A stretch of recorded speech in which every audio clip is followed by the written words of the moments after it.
Hello students, in the last episode we could learn some of the special purpose finishes that alter the appearance and giving the fabrics easy care properties and also stabilization of the fabrics.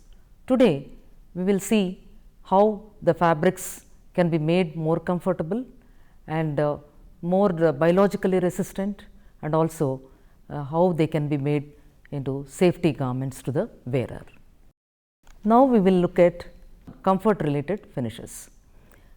Comfort is the main factor for apparel fabrics, as it influences the efficiency of the wearer, as it provides a congenial environment to work with.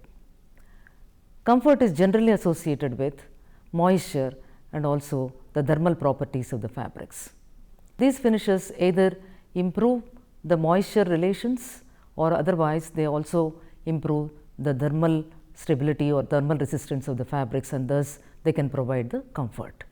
And the finishes that improve the moisture repellency or water repellent finishes and also waterproof finishes, and also for synthetic fibers and all, we need finishes which should become hydrophilic. That means that they should be able to provide more comfort by absorbing more water. And the finishes that alter the thermal related properties or napping and brushing, which were already dealt in the last episodes. Coming to the moisture related finishes, fabrics interact with water in different ways. The water may be absorbed or adsorbed or transported or repelled. The moisture related properties are based on the polymer and also its arrangement and its orientation. Natural fibers are generally more absorbent, and because their polymer structure is such that absorption of the water, but if you take synthetic fibers, they are generally manufactured with different levels of moisture content in them and based on the end use. Coming to the water repellent finishes. Water repellent finishes are those that are given to fabrics to alter the surface properties in order to repel water. So, a water repellent fabric resists wetting, but if the water comes with certain force, it will penetrate the fabric. So, water repellency is dependent on the surface tension and permeability, which can be achieved by finishing or by having very closer fabric construction. Water beads up on the fabric that has been finished with water repellent material. The finish also prevents the spreading of penetrating the water into the fabric, and because it increases the interfacial tension between the fabric surface and water. Fabric must be closely constructed in order to be a better or effective water repellent. Water repellents are hydrophobic materials or chemicals that form hydrophobic films on the surface of the fibers. They do not fill the interstices, but the air permeability of the fabric is not altered, and therefore the fabrics are sometimes referred as breathable fabrics. It does not alter even the handle of the fabrics. And the 5 main types of water repellent chemicals differ in their cost, their longevity under washing and dry cleaning, and range of fibers and fabrics on which they can be applied successfully, and simultaneous enhancement of oil repellency. So, depending upon all these factors, the different types of chemicals that are available in the market today can be applied on materials. The first one is the wax emulsion water repellents. These are the least expensive hydrophobic chemicals, but they give excellent water repellency, particularly in close structured cellulosic fabrics. They are not durable either, but under washing or dry cleaning. So, after several cleanings, it must be treated again or replenished in order to provide the water repellency. Solvent soluble wax emulsions are also used by the dry cleaners to restore the finish. they are available in spray form, so that they can spray on the fabric and then make it water repellent. And the second group of chemicals are pyridinium based water repellents. They are long chain fatty amides and wax resin mixtures. They are durable under washing and dry cleaning in hydrocarbon solvents. And the third group of chemicals, that are silicon water repellents. They can be applied to a widest range of fabrics, especially suited to filament fabrics. They are also excellent on wool and wool blended fabrics. A high degree of water repellency is achieved and is durable under washing and dry cleaning. These repellents are also applied on cellulosic fabrics, providing a degree of water repellency equivalent to that of wax emulsions can be provided. The silicone treatment is more expensive when compared to other chemicals. Organic chromium water repellents are the other group. They are excellent for synthetic fabrics and give good results on wool also. They have good longevity under dry cleaning and moderate longevity under washing. And another group of chemicals is fluorocarbon or fluorochemicals. They are the water repellents that are being used on many fabrics today. They are unique in that they confer some oil repellency also along with the water repellency. Let us learn about waterproof finishes. Waterproof finishes are those that coat or seal the fabrics so that water cannot pass through the fabrics. They become impermeable even to the air, and thus it becomes very uncomfortable to the wearer. So, rubber coating was used earlier, and just because it is very heavy and it used to crackle with age, now it is not being used for waterproofing. So, the materials that are used for waterproofing may be vinyl resins and other things that do not oxidize and crack as readily as rubber are being used today. Different processes of waterproofing are in vogue. The popular methods of waterproofing include application on any finished fabric. The finished fabrics become impervious to water, wind, moths, mildew, and resistant to acids, grease, sunlight, perspiration, and stains. The polyvinyl resins or polyacrylic resins provide tough, stretchable plastic coating on the fabric. So, you can see that the fabric alters the handle, and thus the fabric cannot have its own pliable handle which was there in the beginning. And the differences between actually water repellent and waterproofing fabrics are, in case of waterproofing, generally the fabric is having low count, whereas in a water repellent fabric it contains high count. So, it is a closely woven, and in case of waterproofing it is loosely woven because it is anyhow being coated with some chemical.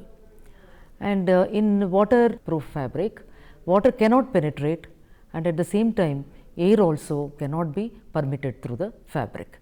Whereas in water repellent fabrics, water drops beat up on the surface, but with certain force the water enters through the fabric, and at the same time the air permeability is not being affected because the finish does not close the interstices of the fabric.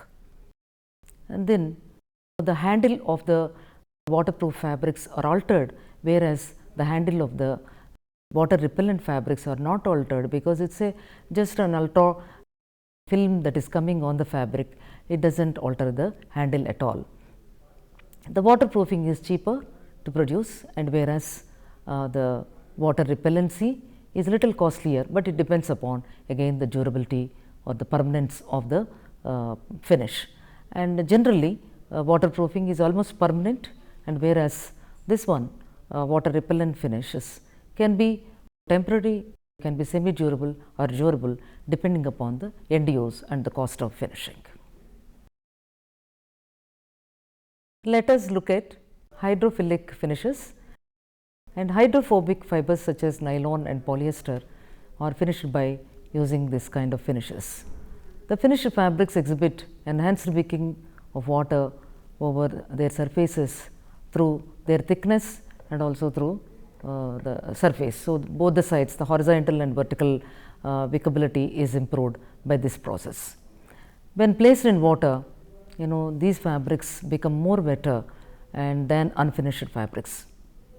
So, hydrophilic finished fabrics are often used in exercise garments as they provide better comfort by transporting away the sweat that is being produced from the body of the wearer. Polyester may be made hydrophilic by surface modification using sodium hydroxide solution. This is treated with a higher concentration of sodium hydroxide, so that the surface of the fiber gets degradation, and thus it becomes the part of the polymer will being removed from the surface. Then this particular fabric, when it is washed, and it provides surface wherein the molecular groups which are helpful in absorbing the moisture will be exposed, thus the fabric becomes more hydrophilic. And by this finish, the polyester fabrics have improved handle and drape, and they are less likely to pill and may have improved soil release properties, reduced static buildup, and also have reduced tendency to cling when wet. Natural fibers generally have very good hydrophilicity, so that they can absorb the water and all. But what happens is, sometimes when some chemical treatments are given, the fabrics become less absorbent. So, mercerization is the only process that can help in improving the absorbency of especially cotton fabrics. Other fabrics, like wool and silk and other fabrics, do not require any treatments because they are already hydrophilic in nature. Now, we will look at biological control finishes. Fabrics exposed to surrounding environment are prone to damage by insects, moths, mold and mildew, and also microbial attacks besides UV rays. Generally, insect and moth repellent finishes are required for wool and woolen fabrics and wool blended fabrics. The finishes may repel or kill the moth, or make the fiber or the fabric unpalatable to the insects. Permethrin is usually applied for fabrics that are meant for making tents and canvas for outdoor applications. Certain chemical compounds are capable of controlling the milieu. They are aqueous phenyl, mercuric acetate, some organometallic compounds such as tin and copper, etc. Then coming to antimicrobial finishes, these have become very important today because there are a lot of diseases are seen around, and also infections are seen and after the injuries and all. And so, these finishes are mainly given to control the spread of the disease and reduce the danger of infection following the injury, and also to help to inhibit the development of unpleasant odors from perspiration and other soil that is present in the cloth, and then reduce the damage to fabrics from mildew producing fungi and also rot producing bacteria. Producing fabrics with excellent antimicrobial qualities are known to ancient Egyptians. It is, as it is evident from the fabric that is being wrapped around the mummies several thousand years ago. And some of the organic extracts taken from the plants are also known antimicrobial agents. So, antimicrobial finishes and fabrics put to various end users have started in 1900s. Antimicrobial agents can act in two ways. One is by contact, that means that the antimicrobial agent inhibits microbes only on the fiber surface by contact, and another method is by diffusion, that is the antimicrobial agent is slowly released from the surface of the fibers, and thus they provide protection against these bacteria and other things. The antimicrobial agents can be applied to the textile surfaces by exhaust or pad dry cure methods, or by coating, or by spray and foam techniques. The substances could also be applied by directly adding it into fibers dope in case of synthetics and man-made fibers, wherein it forms a part of the fiber polymer system. A number of chemicals have been employed to impart antimicrobial activity to textile materials. These chemicals include inorganic salts, organometallics, indophores, also phenols and thiophenols, antibiotics, heterocyclics with the anionic groups, nitro compounds, urea, formaldehyde derivatives and amines. Many of these chemicals, however, are toxic and may be little carcinogenic, and so they are cannot be used on the fabrics, and so their use on the fabrics are limited. The fabrics that are being used on for apparels and all, these chemicals cannot be employed. Some of the most recent developments in antimicrobial treatments of textiles are use of various active agents such as silver, quaternary ammonium salts, polyhexamethylene biguanide and triclosan, chitosan dyes and peroxy acids. So, the durability of the finished washing is the main concern in most of the commercially antimicrobial finished fabrics, and also due to the advancement in nanotechnology, you can find that most of these chemicals are made in nano form and applied, and thus they give an ultra thin layer on the fabric, and which can improve the efficiency of these antimicrobial finishes on the materials. Not only the chemicals, but also the herbal nano finishes are seen today, and which are more effective and which are also durable to washing and dry cleaning. Let us look at safety related finishes.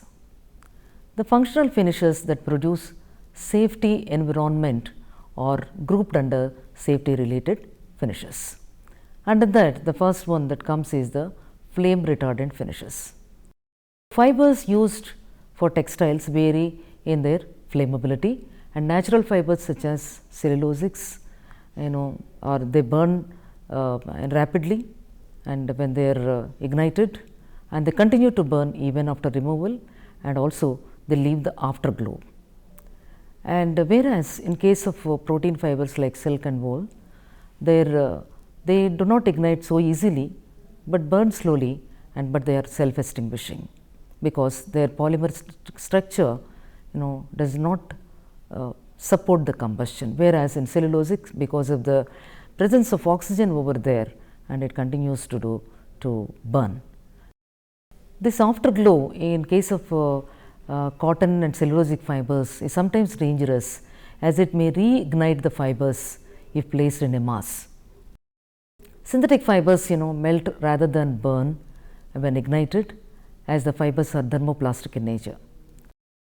Hot molten solution that comes out of these materials will be much more dangerous, because they burn the skin, and so they are dangerous to the people when they are worn. As cellulosics are highly inflammable, efforts were made to make them resistant to flame, especially for children's garments and sheets, by way of finishing with flame retarding chemicals. These finishes produce fabrics with reduced burning behavior. Flame retardance is the resistance to combustion of a material when tested under specific conditions. Flame resistance is the property of a material whereby flaming combustion is prevented, terminated or inhibited following application of a flaming or non-flaming source of ignition, with or without subsequent removal of the ignition source. The term flame proofing denotes that the fabric is made totally fireproof, and it is not affected by the fire. Many chemical combinations were developed to control the flammability of the fabrics, especially in 1970s, and making children's clothing and sleepwear definitely flame resistant, and it became a law at that time.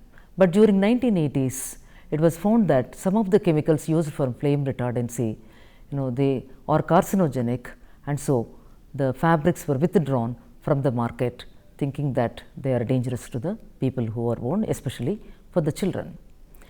At present, 3 approaches are being considered for achieving flame retardancy in fabrics.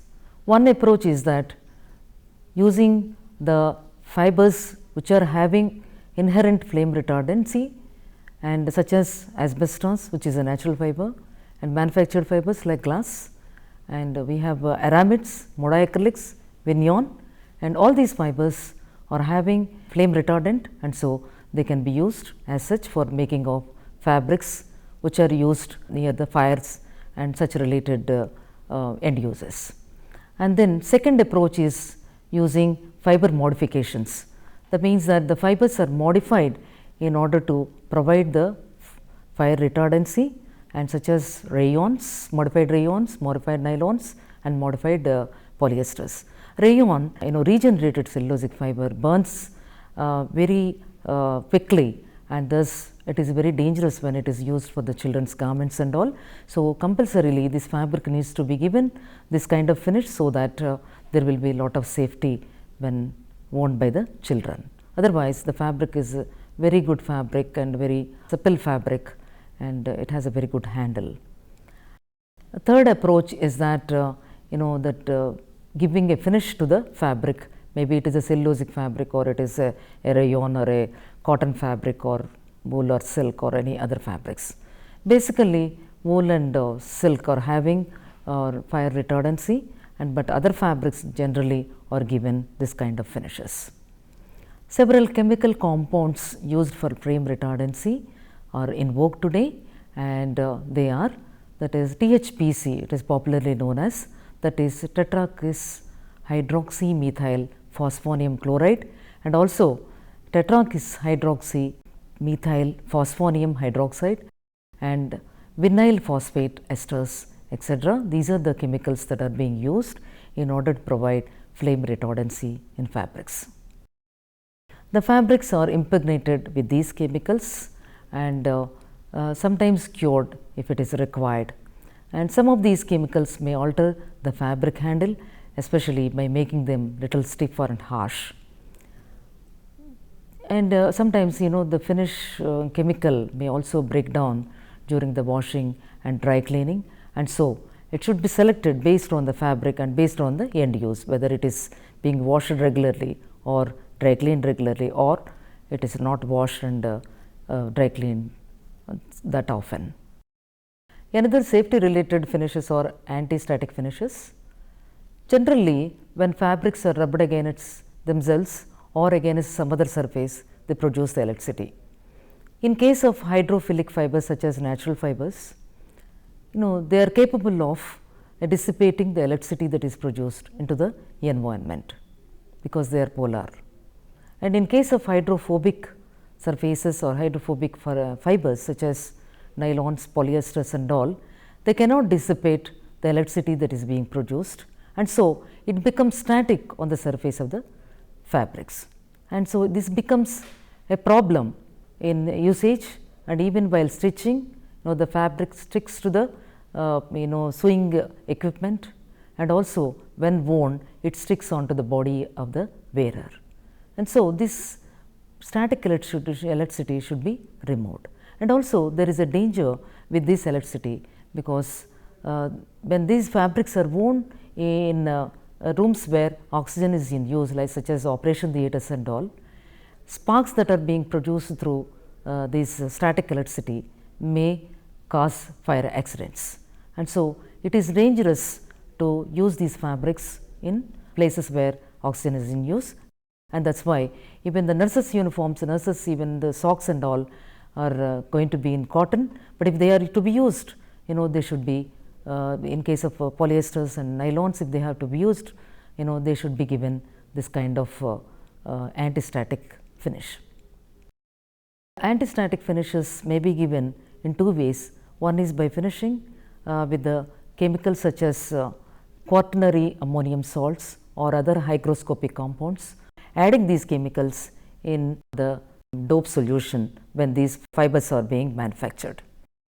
And another advanced methods are coming up today, that is the fabrics are given a film with hydrophilic material, an ultra film that is made up or developed on the fabric using nanotechnology can really produce fabrics with capability of dissipating the electricity into the environment, and thus we can make these fabrics more antistatic. Thus we have seen all special purpose finishes that will provide not only the comfort, but also having biological control as well as that provide safety to the wearer. So, all these special purpose finishes are actually given to those fabrics which are going to be used for that particular purpose, and especially for the functional garments. So, ordinary fabrics may have some of these qualities, but these should be enhanced in the fabrics that are going to be used for the functional garments.